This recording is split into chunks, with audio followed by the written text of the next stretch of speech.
Hello बच्चों, कैसे हो?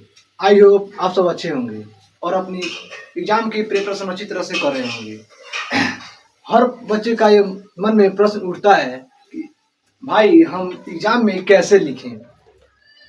कैसे प्रश्न पूछता है वो, हम कैसे लिखेंगे, ये हर किसी के जहन में बैठा रहता है।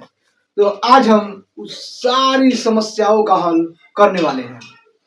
अगर आपके जहन में वैसा प्रश्न उठता है तो प्लीज करके अपना पूरा कंसंट्रेशन इस वीडियो पर लगाएं और ये वीडियो अंत तक जरूर देखें, क्योंकि ये आपके लिए है। जो आपको जो मन में प्रश्न उठता है कि मैं कैसे लिखूं, क्या आएगा प्रश्न, कैसे पूछता है वो, तो आप इसे जरूर देखें। और मैं बात करता हूं कि परीक्षा में जब बच्चा जाता है, जब बैठता है तो घबरा जाता है।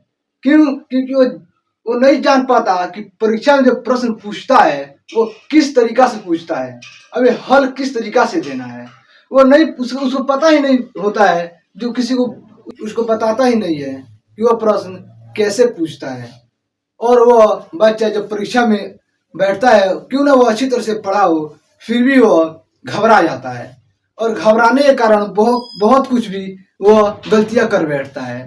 तो आज हम उस सारी गलतियों को जो आप करने वाले हैं उसका निवारण करने वाले हैं और उस सभी चीज़ों का व्याख्यान आज हम करने जा रहे हैं जो आप परीक्षा में मैक्सिमम बच्चे गलतियां करते हैं। तो एक बात आपके ध्यान में होगा कि भैया हम परीक्षा में कैसे लिखें। यहाँ पर हेडिंग में दिया है कि हाउ राइट इन एग्जाम, परीक्षा में कैसे लिखें। तो परीक्षा कोई बड़ी चीज नहीं होती है। देखो, ये परीक्षा वैसे ही होती है जैसे आपके स्कूल में मंथली या त्रिमाही या छमाही होती है। ये कोई बड़ी परीक्षा नहीं होती है जो आप समझते हैं कि वहाँ पे ऐसा होगा वैसा होगा, कुछ भी नहीं होता है। आप घबराए ही नहीं वहाँ पे, आप ऐसे बैठे कि मालूम हो कि आप अपने स्कूल में, अपने खुद के स्कूल में आप परीक्षा दे रहे हैं, माने आप अपनी पढ़ाई कर रहे हैं और कुछ सीख रहे हैं। इसमें बहुत बच्चे होते हैं जो बहुत अच्छे तरह से पढ़े होते हैं, फिर भी वह परीक्षा में जब बैठते हैं तो घबरा जाते हैं। क्यों घबराते हैं? क्योंकि उन्हें मालूम नहीं होता कि परीक्षा में कैसा प्रश्न पूछेगा, किस तरीका से प्रश्न पूछेगा, उसका हल कैसे देंगे, और वह गलतियां कर बैठते हैं। छोटी छोटी गलतियां ही उनकी नंबर को काट देती है, बल्कि वह अच्छी तरह से पढ़े होते हैं। तो आज हम इस वीडियो में उस सारी गलतियों को दूर करेंगे जो आपके मन में बैठी हुई है और उस गलतियों को खींच बाहर निकालेंगे और आपके सामने उस गलतियों को झलका देंगे कि ये गलतियां कभी भी नहीं करना है। ये गलतियां तो करना ही नहीं है एग्जाम में, जिसके कारण आपका नंबर कटे और आपको बुरा फील हो कि मैंने तो अच्छी तरह से पढ़ा था फिर भी हमारा नंबर क्यों कटा। तो सारी गलतियों को आज आप यहाँ पर हम दूर करने जा रहे हैं। तो अपना आप कुछ समय यहाँ पर दें और पूरी अच्छी तरह से इस वीडियो को लास्ट तक जरूर देखें। तो पहला प्रश्न उठता है कि फ्रेश राइटिंग। ये फ्रेश राइटिंग जब जब कोई भी एग्जामिनर पेपर को चेक करता है तो वह देख, उसको जब तक समझ में नहीं आता है बच्चा लिखा क्या है, लिखा क्या है, तब तक वह नहीं समझ पाता कि इसको नंबर कितना देना है। क्यों ना वो बच्चा अच्छा लिखा हो, सबसे बेहतर लिखा हो, फिर अगर उसकी राइटिंग अगर अच्छी नहीं होगी तो एग्जामिनर समझ नहीं पाता है कि यह कैसा लिखा है, वो पढ़ ही नहीं पाता है।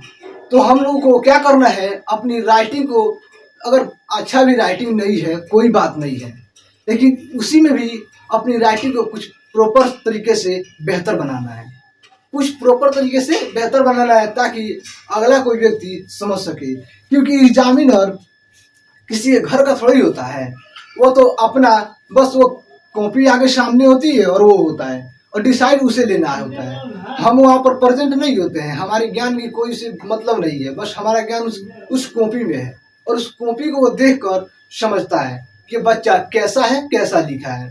तो कृपया करके आप वहाँ पे अपनी जो लेखनी है, जो लिख रहे हैं, उसे फ्रेश लिखें। इतना फ्रेश लिख सकते हैं जिससे वो समझ सके, कोई पढ़कर समझ सके। ऐसा कभी ना लिखें जिससे कोई ना पढ़ सके। अगर आप अच्छे लिखेंगे तो एग्जामिनर भी अच्छी तरह से उस कॉपी को चेक करेगा। दूसरा पॉइंट कह रहा है कि गैप बिटवीन टू वर्ड। बहुत बच्चे होते हैं कि जो कोई एक वर्ड यहाँ लिखते हैं, जैसे यहाँ पर लिखा है कि राम, यहाँ पर एक लाइन है जो ऊपर नीचे होती है, राम ई ए, ऐसे लिखते हैं, ए बॉय। देखिए यहाँ पर जो गैप है, यहाँ इसके अपेक्षा में यहाँ पर ज्यादा है। यहाँ पर जो गैप है इसके अपेक्षा में यहाँ पे ज्यादा है। तो ऐसे गलतियां आप कभी ना करें, क्योंकि एग्जामिनर के मन में ये प्रश्न उठता है कि ये बच्चा हमको धोखा दे रहा है, इसको पता नहीं है कि ये कैसे लिख रहा है, और वो समझता है कि नंबर पाने के लिए बड़ी बड़ी लाइन छोड़कर और वर्ड को लिख रहा है। तो ऐसा गलतियां कभी ना करें, अपने मन से ही लिखें, चाहे वो कितना भी छोटा क्यों ना हो। जितने आपके पास लिखनी है उतना ही लिखें। ज़्यादा वो लंबा चौड़ा लाइन छोड़कर लिखने से कोई लाभ नहीं होती है। ऐसी गलतियां आप कभी ना करें, क्योंकि एग्जामिनर को इससे बहुत बुरा फील होता है। वो समझता है कि बच्चा पढ़ने वाला नहीं है और वो लंबी लंबी लाइन छोड़कर गैप बना रहा है। तो ऐसी गलतियां आप कभी ना करें। अगला पॉइंट कह रहा है try to write big font. देखिए बहुत से बच्चे होते हैं, बहुत से भाई बहन होते हैं जो छोटे छोटे अक्षरों में लिखते हैं।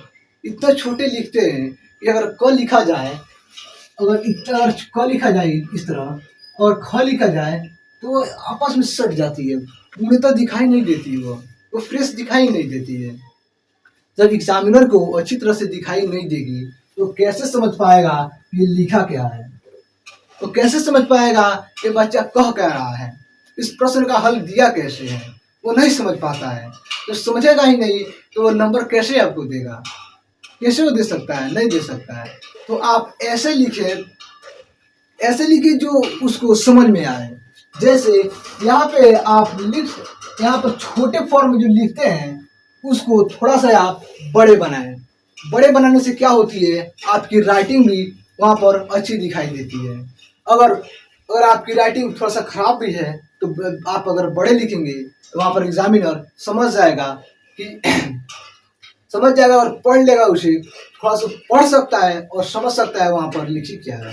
लेकिन अगर आप छोटे लिखते हैं तो वहाँ पर कुछ वर्ड्स आपस में सट जाते हैं और एग्जामिनर को उतना समय नहीं पास में होता है जो उस हर वर्ड को खंड करके देखे। उसको बस एक झलक देखनी होती है कैसे बच्चा लिखा है और वो आगे चल देता है। तो आप ऐसा गलती कभी ना करें कि जिससे एग्जामिनर को बुरा फील हो। बुरा फील कैसे होगी, जब वो समझ नहीं सकता है। तो आप बड़े कोई लिखें तो बड़े अक्षरों में लिखें और छोटे छोटे अक्षर को कभी ना लिखें। अगला पॉइंट कह रहा है कंसंट्रेशन। बहुत से बच्चे होते हैं कि जो एग्जाम में जब बैठते हैं तो अपना कंसंट्रेशन खो देते हैं। क्यों? वो घबरा जाते हैं कि अरे भाई ये 10th का एग्जाम है, ये तो बहुत लंबा होगा, ये बहुत बड़ा होगा, यहाँ पर ये चेकिंग वो चेकिंग होती रहती है। अरे उससे क्या करना है तुमको, तुम जितना पढ़े हो ना उतना ही में से आएगा, क्यों चिंता करते हो। अब बताइए वहाँ पे जो ऑब्जेक्टिव और सब्जेक्टिव होती है आधा तो मुफ्त होती है, आधा ही बनाना होता है ना, आधा फ्री होती है। तो आधा में क्यों चिंता करने का, वहाँ पर कंसंट्रेशन बच्चा खो देता है और वो समझ लेता है कि ये बहुत हाई क्वालिटी एग्जाम है। वैसी कोई बात नहीं है, अपना कंसंट्रेशन इतना पेपर पर लगाओ कि हर प्रश्न का हल आराम से करते चले जाओ। दूसरे से क्या करना है। कई बच्चे देखते हैं, इधर देखता है उधर देखता है, इससे कोई लाभ नहीं होता है। क्योंकि जब अपना कंसंट्रेशन एक ही चीज पर लगाएगा तो अच्छी तरह से प्रॉपर तरीके से अपना आंसर को लिख सकेगा। जब वो घबरा जाएगा तो कैसे लिख सकता है, उसका कंसंट्रेशन ही डिस्ट्रैक्ट हो जाती है। अगर वह अच्छा तरीके से लिखना भी चाहे वो नहीं लिख सकता है, वो घबराया हुआ होता है। तो भाई घबराना कुछ भी नहीं है, सब कुछ आसान होती है। जो तुम पढ़े हो उसमें से ही आएगा, उसके अलावा कहीं से भी नहीं आएगा। अगला पॉइंट कह रहा है कि क्वेश्चन आंसर राइटिंग। अगला पॉइंट देखिए, अगला पॉइंट है always right your own concept. देखिए अपना कॉन्सेप्ट खुद लिखें। क्यों? क्योंकि हमने देखा है कि जब बच्चा एग्जाम में बैठता है तो वह अपना कॉन्सेप्ट छोड़ देता है और वह दूसरे कॉन्सेप्ट को देखना शुरू कर देता है। देखिए अपना कॉन्सेप्ट सबसे मोस्ट इम्पोर्टेंट है, क्योंकि जो आप अपने तरीके से लिखेंगे वह किसी और नहीं लिख सकता है। क्या पता हो कि जो आप लिख रहे हैं वो एग्जामिनर को अच्छा लगे, और जो आगे वाला पीछे वाला जो आप देखते हैं वो लिख रहे हो तो क्या वो आपसे खराब दिख रहा हो। तो आप कभी दूसरे पर डिपेंड ना हो, अपना खुद लिखें, चाहे जितना भी आपको आता हो। अपना खुद लिखें, चाहे आपको जितना भी आता हो, किसी पर डिपेंड ना रहो। और इसमें कॉन्सेप्ट को कैसे लिखें, तो देखिए एग्जामिनर को एक बात बड़ा अच्छी लगती है, जब बच्चा अपने प्रश्न को शेड्यूल में बनाए और वह हर प्रश्न का हल एक प्रॉपर तरीके से करे, लाइनिंग बाय लाइनिंग करे, अंडरलाइन करके करे, बड़ा उसको अच्छा लगता है और वह आपको नंबर पूरा दे देता है। कोई भी एग्जामिनर नहीं चाहता कि बच्चा फेल हो, वह सब कोई चाहता है कि वह बच्चा अपना अच्छा नंबर पाए और बेहतर करे। तो आप पर डिपेंड करता है कि आप कैसे लिखते हैं, और मैंने तो इस सभी पॉइंट का डिस्कस यहाँ पे कर दिया है कि अपना ही कॉन्सेप्ट लिखें, दूसरे कॉन्सेप्ट ना लिखें और अंडरलाइन करके लिखें। और एक बात यहाँ पर छूट रही है कि भाई हम 5 नंबर का प्रश्न कितने में बनाए और 2 नंबर का प्रश्न कितने में बनाए। देखिए आपको अगर 2 नंबर यह प्रश्न आप बनाने जा रहे हैं, आपको उसके बारे में 10 लाइन मालूम है, तो क्या आप 10 लाइन उसको उसका आंसर दे रहे हैं, तो क्या आपको 5 नंबर उसमें मिल जाएगा? कभी नहीं मिल सकता है। 2 ही नंबर मिलेगा। तो क्यों ना उसका एक शेड्यूल हो कि हम इतना में बनाए, इसका आंसर इतना में लिखें। तो आइए हम लोग आगे देखते हैं। जब जब एग्जामिनर कॉपी चेक करते हैं तो देखते हैं कि बच्चा कितने में प्रश्न को कैसे लिख रहा है। एक वो शेड्यूल को देखते हैं, तो एक तरीका को देखते हैं। तो अगर आप 2 नंबर का प्रश्न बना रहे हैं तो देखिए 2 नंबर का जो प्रश्न है 2 मार्क का है, जो 2 मार्क्स का प्रश्न है, इसमें आप कैसे लिखेंगे? तो आप लगभग 2 मार्क का अगर प्रश्न पूछता है तो उसमें आप लगभग 5 से 6 लाइन मैक्सिमम और मिनिमम 3 से 4 लाइन लिख सकते हैं।